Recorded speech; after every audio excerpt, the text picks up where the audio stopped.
There's a story that Jesus healed a man who had a legion of demons in him. And after that man was healed, he said to Jesus, "Please take me with you." And Jesus said, "No, go back to your home and tell them what God has done for you."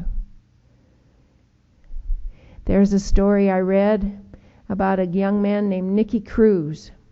He was born and raised in Puerto Rico, and his family did voodoo, black magic.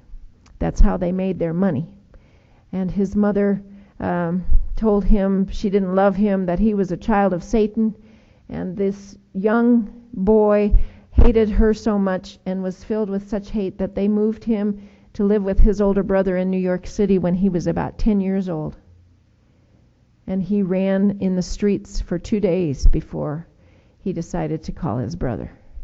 And after he grew up in New York, he quit school and he became a leader of a gang.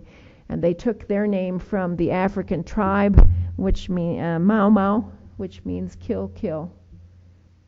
And he killed people, and he had sex with anybody who would have him, and he did drugs and alcohol, and he had a horrible, horrible life. And one day, as he was sitting on the stoop of his brownstone in Brooklyn, New York, some kids ran by and they said, "Where are you going?" And they said, "There's a circus in town." And they went, and there was a man with a trumpet playing a hymn over and over again. And then this skinny preacher stood up and prayed. And this crowd of 100 youth quieted down. And the man said, "Who wants to give their lives to Jesus?" And some of the people came forward and knelt and were saved that day. And this Nicky, he was afraid of that. He didn't want to have anything to do with anything religious, having grown up in the house that he grew up in.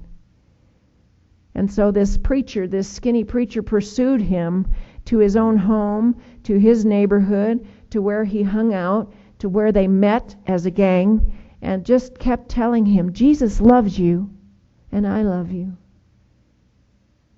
I know you're lonely. I know you're afraid. I know you don't know what to do with your life.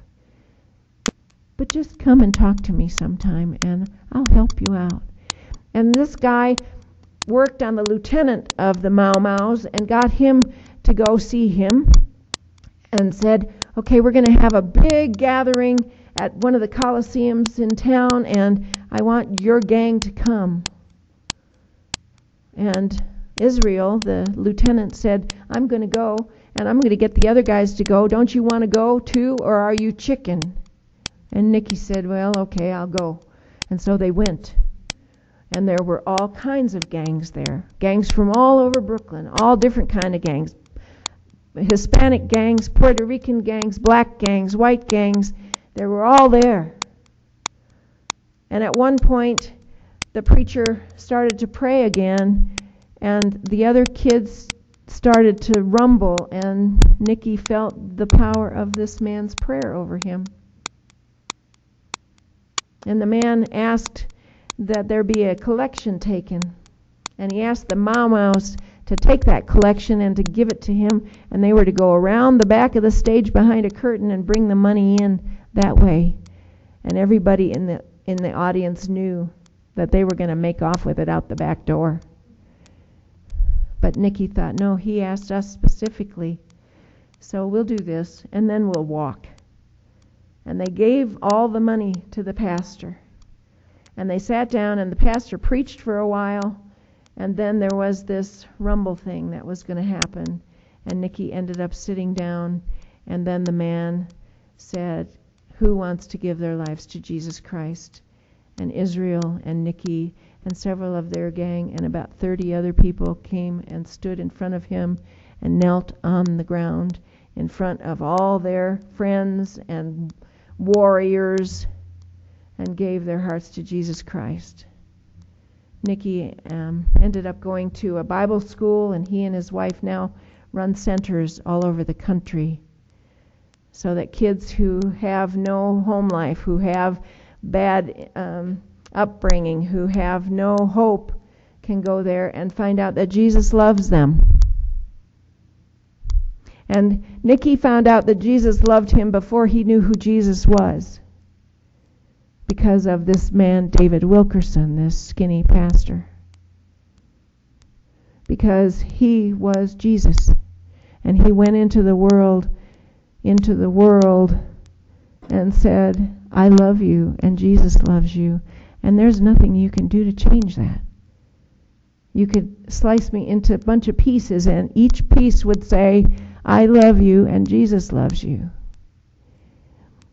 There was another story that Tom Nagel told when he was being made a district superintendent. It's about two families, two couples, a man and a wife, and they lived next door to each other. And one family was Christian and the other family was not. And the wife of the man who was not Christian lost his wife to cancer very quickly. And they lived by a river. And the man, when his wife died, he went down to the river and he didn't know what he was going to do. But he looked behind him and his neighbor, the Christian man, was there. And that man walked up and down the river all night long, not knowing what to do because his wife had died. And every time he looked behind him, his neighbor, the Christian, was there. Not saying anything, not getting any closer, just being there for him. And when the sun came up, the Christian man went up to the other man and said, let me buy you breakfast. And he took him to breakfast. And they talked. And the man came out of his depression and out of his pit of despair because his wife was gone. And finally one day he said, let me come to your church. Because anybody who would do that for somebody who's just a neighbor, they must have a pretty cool God. That Christian man was Jesus for that other man and led him to Jesus.